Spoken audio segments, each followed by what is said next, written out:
Geico presents eyewitness interviews with inanimate objects. This is Belinda Collins, live on the scene of a recent lightning storm. Here to describe the event, a TV tray. I was watching football and holding a plate of meatloaf when kabam! A bolt of lightning slams into the apartment, blowing out the TV and surround sound. Anything you could have done to help? Ma'am, I'm a foldable table, not an electrician. Your TV tray can't help you in a lightning storm, but the Geico Insurance Agency can help you get covered for personal property damage. Go to geico.com to see how affordable renter's insurance can be.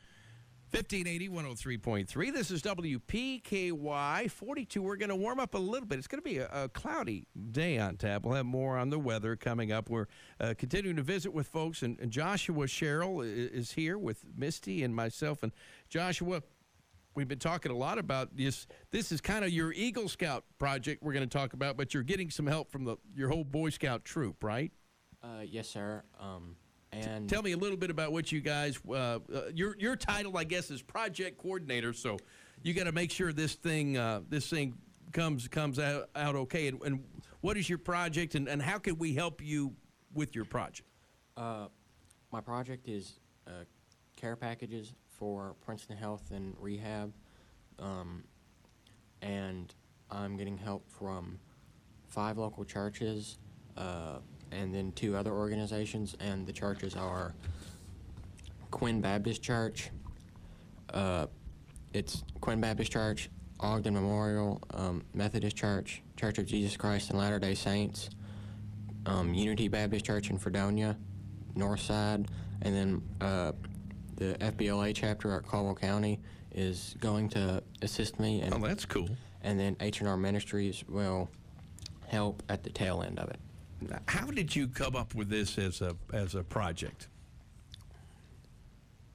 When I started thinking about what I want to do for my Eagle, about that time, it was FBLA, and we were doing a lot of things. Like this time of year, we paint pumpkins for them, Princeton Health, and then like Christmas Carol and Christmas cards, and I really like doing that. And I thought, I could probably do care packages, but it took me a while because I was trying to make it where it wasn't anything expensive, because most everything here you can go to the Dollar Tree and get for less than $10. So that took a little bit of thought. Yeah, well, yeah. And so it was mainly because I liked seeing their joy and happiness, because some of them doesn't have families, and then some just have busy families that don't get to see them often, and so it's just to see their happiness.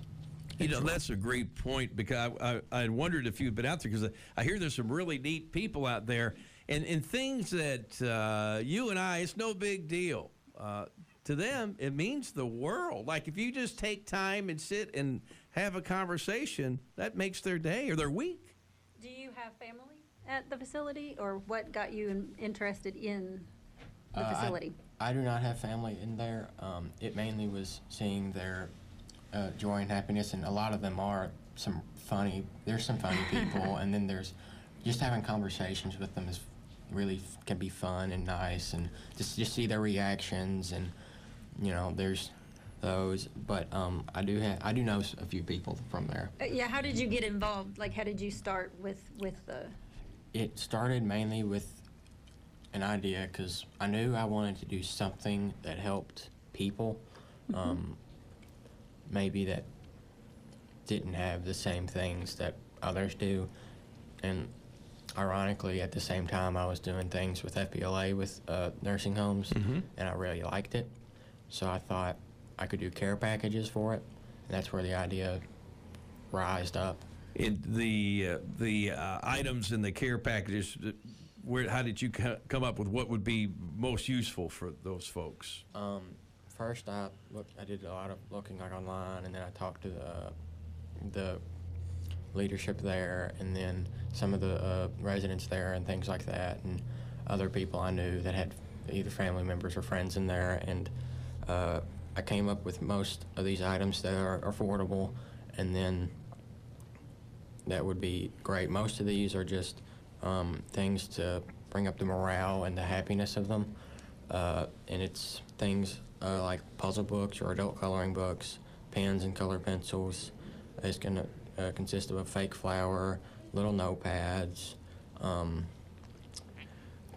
it'll have homemade cards, and it'll have bead necklaces and things like that. Well, I know the deadline for us to drop off our items at those area churches is the end of the month. What happens after that when everybody's dropped off the items?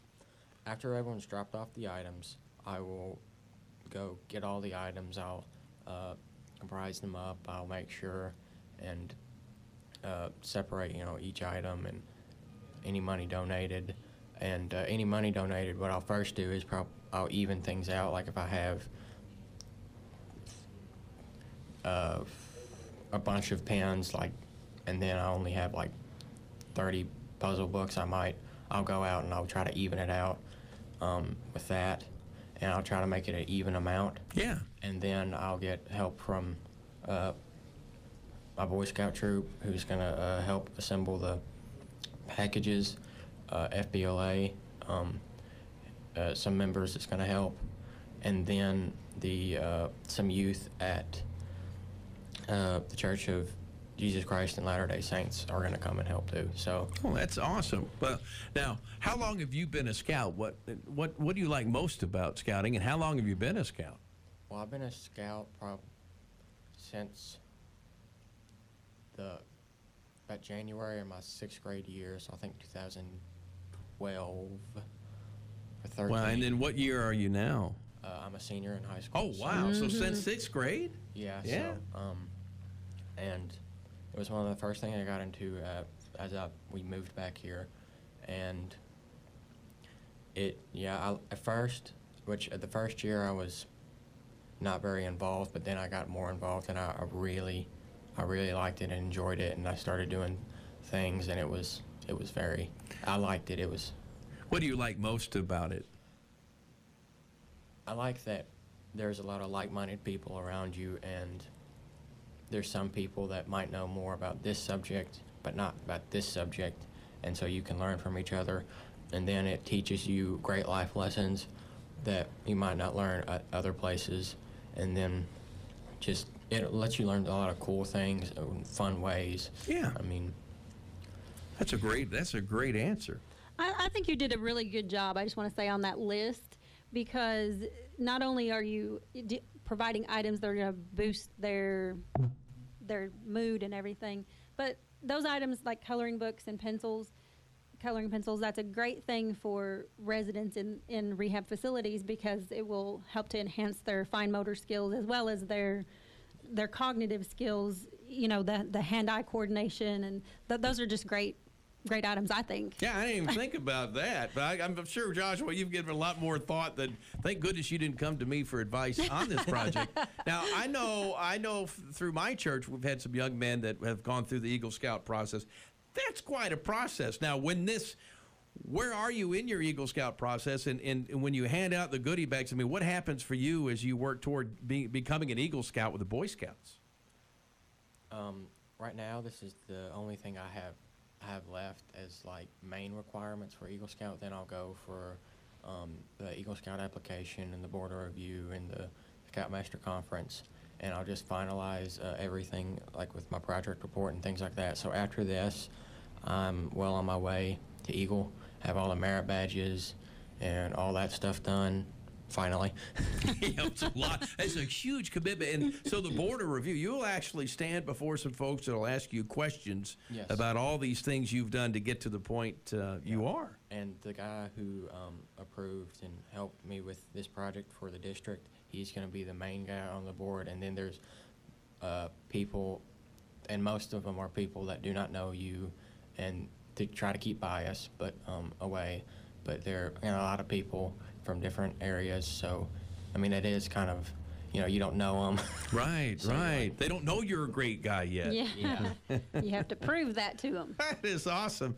All right, well, before I let you go, and I'm so sorry you had to miss precious instruction time at school. I know you were tore up about that, because we met during fall break. You came in, you gave us the information, which I thought was a wonderful program, and we asked, could you come in, and thank you, and thanks to your teachers for letting you come in the 8 o'clock hour. But once again, if you'll just kind of mention what the project is, where we can drop off items, and what kind of items you need, and we'll see if we can't make sure that this is a successful drive here.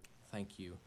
It's care packages for Princeton Health and Rehab, and the items that what we needed is like puzzle books or adult coloring books, pens and colored pencils, fake flowers, little notepads, like little just construction paper, some beads, maybe leather lace, and like markers, things like that. And then the churches and organizations that are involved is Quinn Baptist Church, Ogden Memorial Methodist Church, Unity Baptist Church in Fredonia, Church of Jesus Christ and Latter-day Saints, Northside Baptist. Then FBLA is helping me with some donations and help. And if we don't have time to shop, we could just if we make a monetary donation, if we do a check, do you know how we would make that out? Or you would make the check out to me, but if you do a check, it won't get cashed till the end of the month. Okay. So if you do that on your bank statement, it won't. Okay. I trust you. I don't know why. I would let you keep my wallet, Joshua. I trust you. I can hold money pretty good. Well, obviously, you're not in the process of becoming an Eagle Scout if you're not trustworthy. So best of luck on the project, and I appreciate you coming in today. It was really kind of cool to get to hear your thought process as you put all this together. And I hope you make Eagle. It sounds like you're well on your way. Thank you. All right. Take care. Joshua Sherill. And again, you'll hear announcements here at the radio station about his project as well. The chief is in the house. We'll talk with the fire chief coming up in just a moment.